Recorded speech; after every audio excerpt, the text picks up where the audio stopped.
C'est parti! Une paire de baskets et une bouteille d'eau suffisent pour se vider la tête en pleine nature.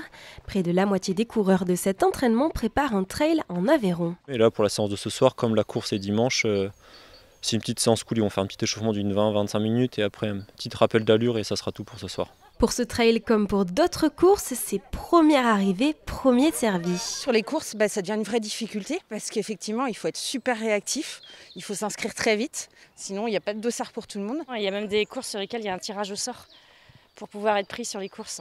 Et en général, il faut s'inscrire très très vite. Le Jogging Club du Poiré-sur-Vie a gagné une trentaine d'adhérents en 4 ans.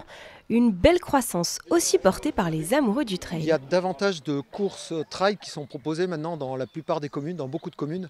C'est vrai que les courses routes ont plutôt tendance à diminuer. Il y a toujours un peu des échéances régulières pour préparer le marathon de La Rochelle, le marathon de Paris qui sont des grosses échéances avec des courses intermédiaires pour pouvoir se préparer sur route. Mais il y en a de moins en moins. C'était le jour J pour les 1400 coureurs du trail du Champ du Loup à Chantonnay. Les places disponibles étaient épuisées en seulement 3 mois. Alors pour Johan, le succès des trails est indéniable, surtout depuis l'après-Covid. En Vendée, je crois qu'on doit être à 80 et quelques courses cette année en 2025. Quand on fait le compte, on est dans le trio, voire le top 5 des départements où il y a le plus de courses.